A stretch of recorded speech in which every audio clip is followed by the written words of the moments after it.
পটুয়াখালীর মহিপুরে স্বামী মেহেদী হাসানের বিরুদ্ধে তার স্ত্রী মাফিয়া বেগমকে হত্যার অভিযোগ উঠেছে। গতকাল রাত 8:30টার দিকে লতাচাপড়ি ইউনিয়নের পাঁচজোপাড়া গ্রামের স্বামীর বাড়িতে এই ঘটনা ঘটে। তবে মাফিয়ার পরিবার এটি হত্যা বললেও মেহেদীর পরিবার বলছে এটি আত্মহত্যা। মাফিয়ার মা হাফিজা বেগম ও ভাই বনি আমিন সহ তাদের পরিবারের সদস্যদের অভিযোগ, প্রায় 3 মাস আগে পারিবারিকভাবে একই গ্রামের মেহেদী হাসানের সঙ্গে মাফিয়ার বিয়ে হয়। বিয়ের পর থেকে মেহেদী মাফিয়াকে নির্যাতন করে আসছে। গতকাল দুপুরে মাফিয়া তার ছোট বোন মারিয়াকে তার স্বামীর বাড়িতে যেতে বলেন। এই সময় মারিয়া তাদের বাড়িতে গিয়ে মেহেদী মাফিয়াকে ব্যাপক মারধর করছে দেখতে পেয়ে বাড়িতে এসে বলে দেন।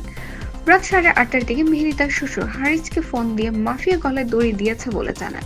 পরে মা হাফিজা বেগম ও বাবা হারিস তাদের বাড়িতে গিয়ে মাফিয়াকে উদ্ধার করে কুয়াকাটা হাসপাতালে প্রাথমিক চিকিৎসা শেষে কলাপাড়া হাসপাতালে নিয়ে আসলে কর্তব্যরত চিকিৎসক তাকে মৃত ঘোষণা করেন। তবে মাফিয়ার পরিবার এটি হত্যা বললেও মেহেদীর পরিবারের দাবি মাফিয়ার সবার অগোচরে ঘরের দোতলায় গিয়ে কলের ফাঁস দিয়ে আত্মহত্যা করেছে। মহিপুর থানার ওসি তদন্ত অনিমেষ জানান, লাশ ময়নাতদন্তের জন্য মর্গে পাঠানোর প্রক্রিয়া চলছে। এই ঘটনা এখন পর্যন্ত কোনো অভিযোগ পাওয়া যায়নি।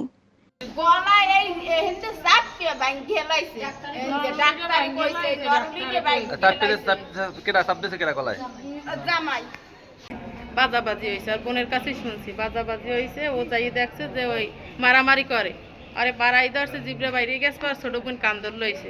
মাইয়ের দাঁড়ে বইয়ে গলা পচাই পাড়া দিয়েছে, জিবরে বাইরেই গেছে। হ্যাঁ, জিবরে বাইরেই গেছে। হেই পর হেই মাইয়ের বাতের ছেড়ে দিয়ে পিড়েইছে।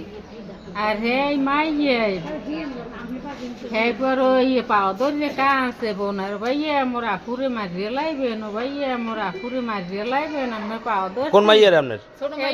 আমি দৌড়াইছি যাইতে আর বাপে আসনে আর বেআই বেআইনে মানে ওই পাল্লা দেখকে হ্যাঁ সরিয়ে গেছে, আমরা একটু বাড়িয়ে এলাম না।